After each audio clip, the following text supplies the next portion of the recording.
Hi, and welcome to another episode of the River District podcast. I am your host, Viveca Gravel, the Community Development Coordinator for the City of Owen Sound and the River District. I am here with my friend Morag Budgeon of GB Arts. Hi. Hello, Viveca. How you doing? I am great. We're in this cute little podcast room. Yeah. It's so much fun. Yeah, I feel we're very professional. Yeah, the guys at CTRE have us set up pretty well here, and we're happy to have you in the studio. So again, welcome. Thank you for coming. Maury, can you give us a little bit of an introduction to GB Arts? Absolutely. I guess the best way to introduce it is talk a bit about its history. The Georgian Bay School of the Arts is what it sounds like. It's a school for the arts. It's a place where the public can come and do classes in all kinds of different art and craft disciplines. Professionals can come, really introductory all the way to, I'm trying to think of the word when you experienced makers are able to use a place. So we started years ago under the umbrella of the Owen Sound Artists Co-op. I was the manager there, and every day I would get phone calls. I want to take pottery lessons. I have a child who's really great in art. Where can they get classes? And it was really hard to send them in any kind of direction. There just wasn't that infrastructure anywhere outside of private studios. So I had talked to the board, and we talked about the fact that maybe we'd like to look into something like this. And one thing is, when I decide to look into something, I generally go really fast and make it happen. So within a few months, I had found a location right beside the Artists Co-op, which was the old Henrik's building, which is where Brigitte's Cafe is now. So we rented that spot, and although we were under the umbrella of the Artists Co-op, it was separate. All finances, everything. It was sort of my baby. And my friend Alan McIntosh, who was a member of the co-op at the time, he's a metal worker. We decided we wanted to try this. It's kind of had always been in the back of our minds. Alan and I had been in the craft industry for many years, and both were professional artists for 25 years. I was a jeweler. He's a metal worker. He still is. I guess I still am a jeweler as well, but there's really no time for that. So we rented this place. We started this, and we were there for 18 months before we decided that we really needed to branch out. We needed to separate from the co-op because although we were running our own show, there was sort of somebody above us that could make decisions. So we, at that point, had been looking at the bingo hall, which has been sitting moldering on downtown Owen Sound. It's just this big empty box that had just been sitting there, like I said, moldering. It was so disgusting. And we purchased it. So just after that, it just went like a snowball down a hill. We purchased that in September. We separated from the Artists Co-op and became the Georgian Bay. Now, we became the Georgian Bay Center for the Arts, but recently we were rebranding to Georgian Bay School for the Arts. So we opened that. It was after months, about 3 months, which was very fast, of renovations because, as I said, it was disgusting. There was mushrooms growing out of the floor. Walls were falling down because it had been leaking in there so badly. Sure. And it's just a flat roof. There's nothing above of it. So it does need a new roof. That's one of our campaigns that are coming up. But we had friends come in. We did most of the work ourselves. The floor, we did get somebody to come in and do. And in January, we were ready to open. Our very first class, we did have a class in December, which I remember very clearly. It was willow weaving, and there was no heat in there. And oh my goodness. There was 10 ladies that did a great job, but it was cold. So we waited till January, got the heat on, and opened up. Now, so January was great. In February, we opened the Palette Cafe, which was supposed to be just a little small place to get coffee and tea, an entrance into Georgian Bay School of the Arts, so that you didn't just sort of walk in and go, "What's going on here?" You had something to a nice foyer. Yeah, yes, and then of course we all know what happened in March of 2020. So, but that's a whole other story. We did open our doors. Now we have fully equipped studios in pottery, jewelry, stained glass. We have swing spaces that we can have things that aren't necessarily equipment heavy. So painting, all kinds of painting and caustic, textiles. We have 8 sewing machines. So textiles, dyeing, all kinds of things. Really, we do almost everything. We try to cover as many different mediums as we can. We do have an amazing collection of printing presses, but unfortunately during COVID, the printing press studio turned into a cafe.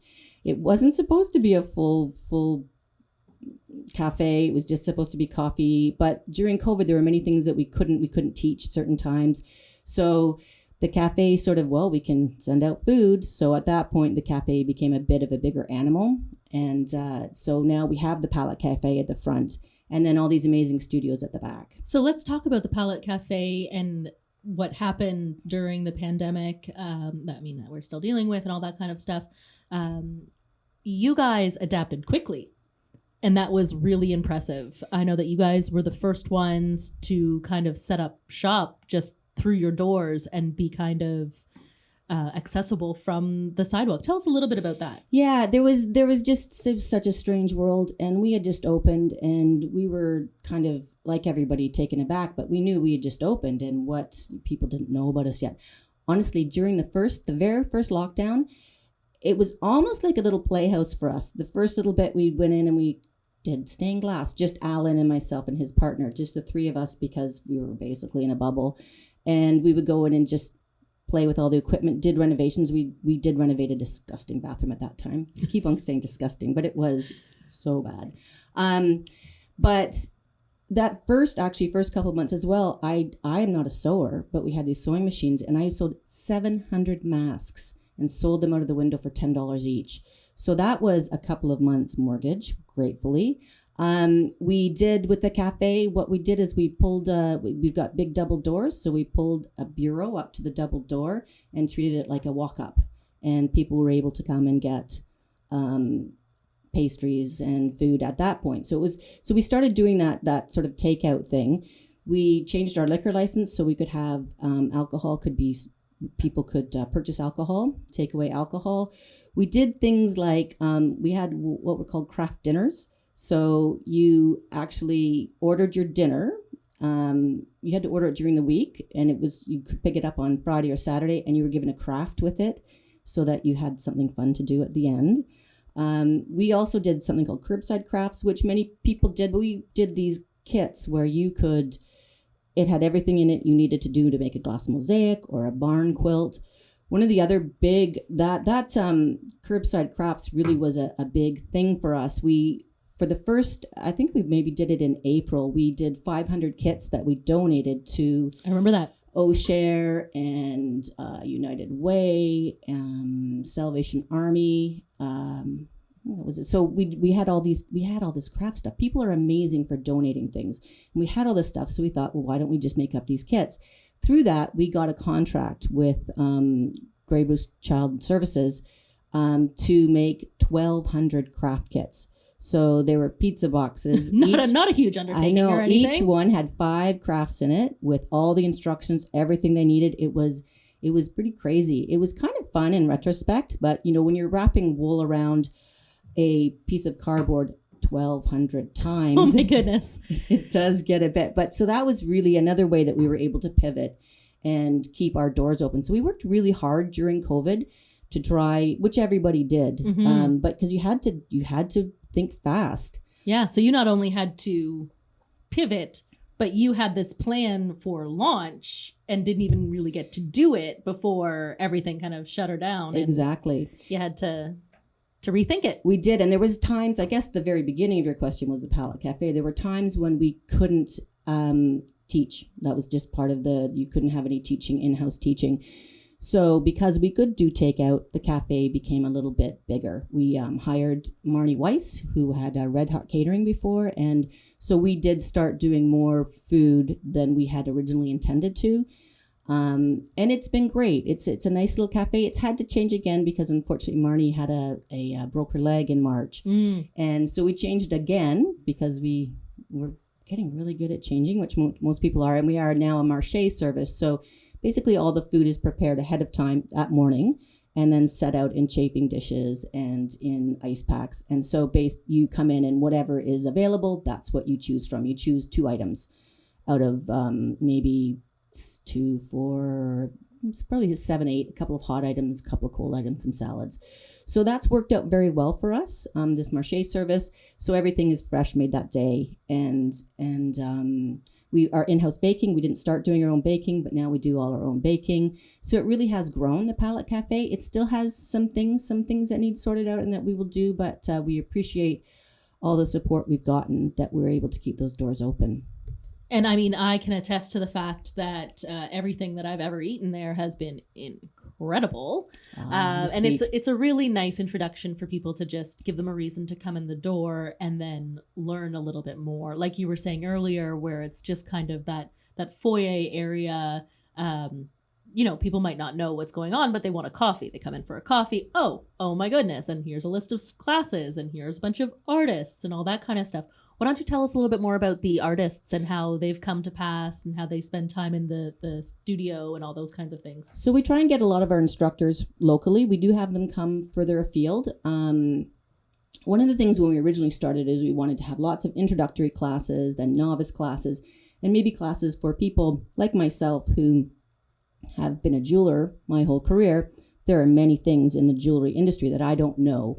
And if I wanted to take a course on something like granulation, I would have to go to Toronto to do that. So we're trying to we're just now starting to get some higher level instructors in. So we have a woman who's actually moved to town who's going to teach granulation.